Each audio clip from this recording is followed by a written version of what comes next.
Hello everyone, कैसे हैं आप लोग। मेरा नाम है जियाद अली और आप देख रहे हैं मेरा यूट्यूब चैनल। तो जनाब, कुछ टॉपिक्स हैं जिनके हवाले से आज की वीडियो में हम बात करेंगे। सबसे पहले विराट कोहली के हवाले से बड़ी खबर आ चुकी है, वो आपको आज की वीडियो में बताने जा रहा हूं। उसके बाद नंबर 2 पे एमएस धोनी के ऊपर बहुत बड़े एलिगेशंस जो लगाए गए हैं भाई साहब, एक उनके साथी खिलाड़ी की जानब से। वो क्या कुछ कह रहे हैं और एमएस धोनी से क्या सवालात वो पूछ रहे हैं और इसमें कितनी सच्चाई है, इसके हवाले से बात करेंगे। उसके बाद इंग्लिश मीडिया जो है उसका रोना धोना खत्म हो ही नहीं रहा भाई। और अब जो इंग्लिश टीम के साबिक खिलाड़ी हैं वो अपने जो है टीम के खिलाड़ियों के ऊपर भड़क उठे और अपने खिलाड़ियों को बुरी बुरी जो है सुना रहे हैं भाई। और जायसवाल ने इंग्लैंड की टीम में ऐसा अफरा तफरी का माहौल जो है क्रिएट कर दिया है ना कि आप सोच नहीं सकते। जायसवाल के हवाले से क्या बातें चल रही हैं भाई, उस पर भी बात करेंगे। क्या वो वाकई में इंग्लैंड के खिलाड़ियों से सीख के जो है बेसबॉल खेल रहा है, इस पर बात करेंगे। उसके बाद अगर देखा जाए तो और भी खबरें आ रही हैं, वो भी आज की वीडियो में आपके साथ शेयर करूंगा। आपने वीडियो को लाइक करना है और साथ में चैनल को सब्सक्राइब करना है ताकि आने वाली तमाम अपडेट्स आपको बर वक्त मिल सके। तो जनाब, सबसे पहले बात करें अगर जो एमएस धोनी के हवाले से, तो मनोज तिवारी नाम के खिलाड़ी होते थे, आप उनको जानते होंगे। 2011 में तो आपने उनको देखा होगा, क्योंकि जब कोई खिलाड़ी सेंचुरी लगाता है तो वो तो फैंस की नजर में आता है। और मनोज तिवारी ने ऑस्ट्रेलिया के खिलाफ मुश्किल कंडीशंस में 2011 में सेंचुरी लगाई थी, ठीक है। लेकिन वो अलग बात है कि उसकी बदकिस्मती थी कि उसके बाद वो 13-14 मैचेस बाहर बैठे रहे थे मैन ऑफ द मैच बनने के बावजूद। अब मनोज तिवारी एक जो है वो पॉलिटिशियन भी है, आपको मालूम है, लेकिन उन्होंने फर्स्ट क्लास से रिटायरमेंट का ऐलान किया और साथ में उन्होंने एमएस धोनी के ऊपर बहुत सारे एलिगेशंस लगाए भाई। उनका ये कहना है कि मेरा करियर अगर किसी ने तबाह किया है ना, वो एमएस धोनी है। एमएस धोनी ने मेरा करियर तबाह किया और एमएस धोनी मुझे जब कभी मिलेंगे मैं एमएस धोनी से ये सवाल जरूर पूछूंगा कि जब मैंने जो ऑस्ट्रेलिया के खिलाफ जो है वो सेंचुरी लगाई थी मुश्किल कंडीशन में, जहां पर रैना, विराट कोहली और रोहित शर्मा सारे फेल हो गए थे,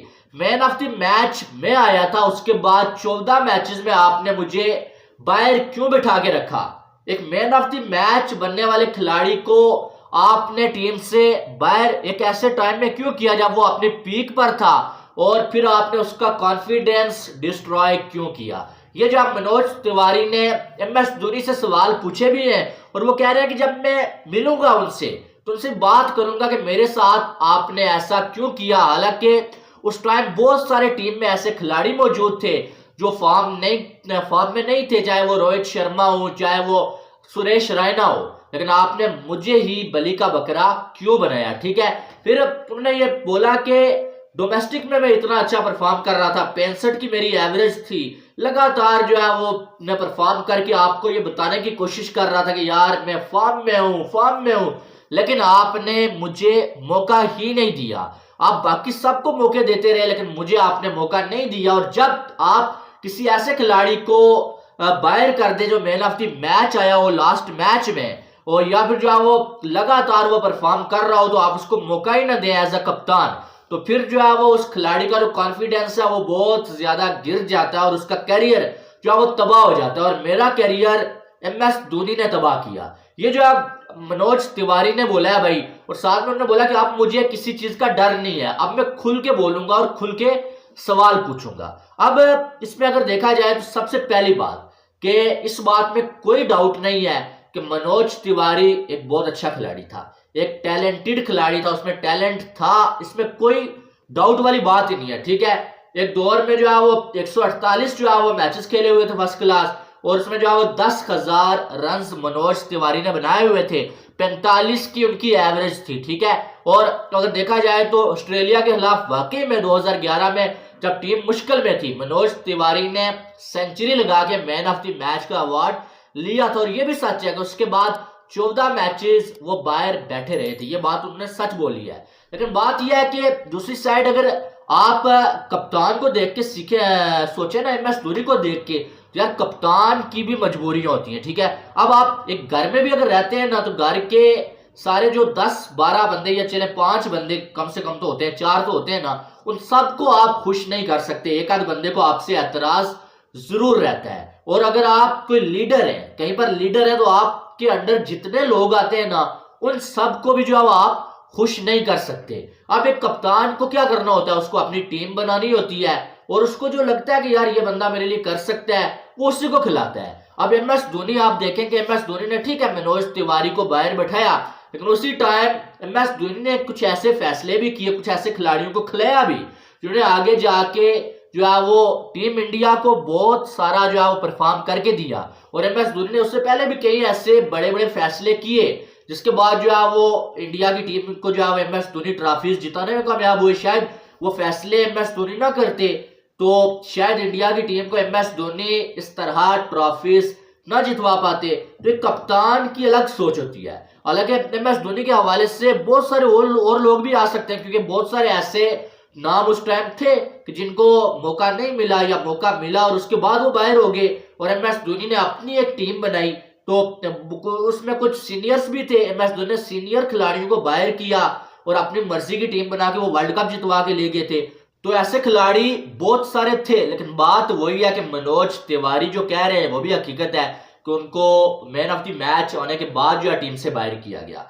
इस पर आपकी क्या राय है, वो एक अलग बात है। ठीक है कि मनोज तिवारी बड़े नाराज नजर आए, लेकिन आपने अपनी राय लाजमी देनी है।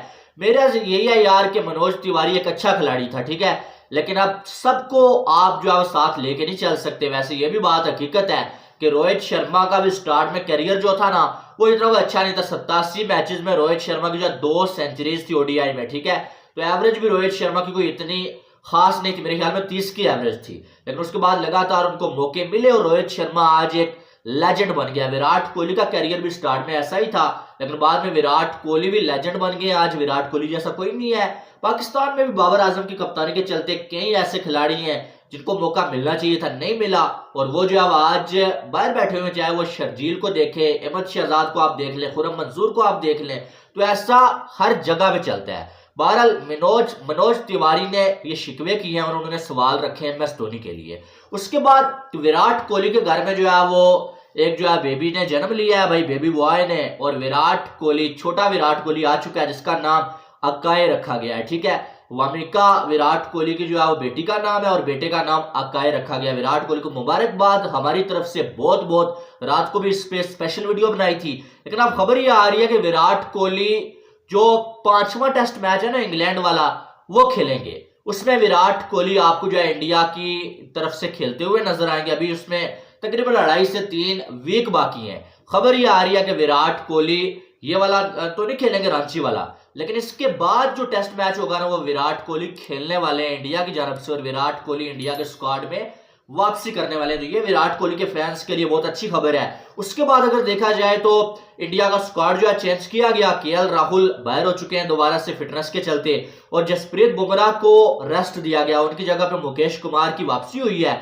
और बाकी जो अगर देखा जाए तो वही जो है वो टीम है आपके सामने है। अब KL राहुल होते तो शायद सरफराज खान ना खेलते, रजत पाटीदार को बाहर किया जाता, लेकिन KL राहुल नहीं है, तो वही लड़के आपको खेलते हुए नजर आ सकते हैं। और साथ में जो लास्ट मैच इंडिया की टीम ने जीता है भाई 434 रन से, उसके बाद जो है वो इस बड़ी शिकस्त के बाद इंग्लिश मीडिया रो रहा है। और रो रहा है, पहले वो अपने खिलाड़ियों की ऐसी की तैसी कर रहे थे, लेकिन बीच में बेन डकिट ने जब थोड़ा सा जो है तीली लगाई है भाई, उसने बोला कि जायसवाल जैसे खेलता है उसका क्रेडिट हमें भी मिलना चाहिए, क्योंकि वो बेसबॉल हमसे सीखा है और हमें देख के खेलता है। तो उसमें मैंने तो बात की थी कि भाई तुमने तो 2 साल हुए खेलते हुए, लेकिन जायसवाल तो जब से खेल रहा है ऐसे ही तेज खेल रहा है। और क्या सहवाग ने, जयसूर्या ने, शाहिद अफरीदी ने, AB डिविलियर्स ने, इन सब ने जो तुमको देख के सीखा था, वो तो तुमसे पहले तेज खेलते हुए आ रहे थे, वो तो एक अलग बात है। लेकिन अब जो इंग्लिश जो साबिक खिलाड़ी हैं वो भड़क उठे, उन्होंने कहा कि यार ये हार गए इतनी बुरी तरह से, ये बातें कैसे कर रहे हैं, जाके जायसवाल ने ये कर दिया वो कर दिया। तो नासिर हुसैन ने ये बोला है कि भाई बेन डकिट पता नहीं कौन सा नशा करके बात कर रहा है, यू जायसवाल जो है इसने ये बेसबॉल खेलना हमसे नहीं सीखा है, इसने IPL से तेज खेलना सीखा और साथ में जो स्ट्रगल किया है वहां से इसने सीखा है कि भाई खेला कैसे जाते हैं। और बल्कि उसने बोला है कि बल्कि जायसवाल ने हमसे तो नहीं सीखा, लेकिन हमारे जो खिलाड़ी हैं उनको जायसवाल से सीखना चाहिए कि कैसे बेसबॉल खेला जाता है और साथ में अपनी विकेट भी जो है वो बचाई जाती है। हमारे खिलाड़ी सिर्फ बैस बॉल ही खेलने के चक्कर में रहते हैं और पता ही नहीं चलता और ऑल आउट हो जाती है टीम। तो उन्होंने बोला है कि जो जायसवाल है वो आईपीएल से सीखा है, आईपीएल का एक्सपीरियंस है उसके पास, और यही वजह है कि वो यहाँ पर भी तेज खेलता है, ना कि हमारे किसी खिलाड़ी से उसने सीखा है। तो मेरे ख्याल में ठीक ही बोला है जो नासिर हुसैन ने। हकीकत यही है कि जायसवाल तो जब से खेल रहा है ऐसे ही तेज खेल रहा है, लेकिन जायसवाल की एक बात मुझे अच्छी लगती है कि वो उसके पास सारे गियर्स मौजूद हैं, वो किसी भी गियर में खेल सकता है, वो स्लो भी खेल सकता है, तेज भी खेल सकता है और बहुत ज्यादा तेज भी खेलता है, यानी कि एक एक ओवर में 4-4 छक्के भी लगा सकता है वो, यानी कि वो किसी भी टाइम एक्सेलरेट कर सकता है ऋषभ पंत की तरह। यानी कि वो उसका ये है कि वो एक आध सेशन में आपको मैच जो है जितवा सकता है। तो बहरहाल जो है वो इंग्लिश मीडिया का रोना धोना तो चलता ही रहेगा। नेक्स्ट मैच आ रहा है, तो अगर इंडिया वो भी जीत चाहता है तो फिर तो कुछ बचेगा ही नहीं इनके पास, क्योंकि पहला मैच जीतने के बाद बड़ी बड़ी बढ़के इन्होंने मार ली थी, लेकिन उसके बाद 2 के 2 मैचेस में इंडिया ने इनको पूरा फेंटा लगा दिया। ये कहा जाए ना, अगर कुछ जो है वो गलत नहीं होगा। बहरहाल अब अगर देखा जाए तो 2 मैचेस बाकी हैं और 3 में से 2 इंडिया जीत चुका है। सीरीज इंडिया इस टाइम आगे है इंग्लैंड से, 2-1 से जो है इंडिया आ गया। अब 2 मैचेस अगले अगर इंडिया जीत जाता है तो इंग्लैंड के लिए इससे बड़ी बेइज्जती कुछ नहीं होगी। वैसे भी बैस बॉल को तो इंडिया ने दफना दिया, ये बात कोई माने या ना माने। बैस बॉल उन्होंने खेलना शुरू किया था इंग्लैंड से, पाकिस्तान में आके अप्लाई किया और उसमें कामयाबी भी उनको मिली थी, ठीक है। लेकिन इंडिया में कोशिश की उन्होंने, लेकिन उसमें कामयाब नहीं हो पाए और इंडिया के बॉलर्स ने जो है वो दजियां उड़ा के रख दी है उनके बैस बॉल की। और बाकी जो उनके बॉलर्स हैं उनके तो जायसवाल और सरफराज खान ने अच्छी खासी जो है दुर्गत बना के छोड़ी है इस पूरी सीरीज में। बहरहाल आप किसके हवाले से क्या राय है वो आपने कमेंट बॉक्स में लाजमी बताना है। बाकी वीडियो को लाइक और चैनल को सब्सक्राइब करिएगा ताकि आने वाली तमाम अपडेट्स आपको बर वक्त मिल सके। मिलते हैं नेक्स्ट वीडियो में, अपना बहुत सारा ख्याल रखिएगा। Love you all, Allah Hafiz.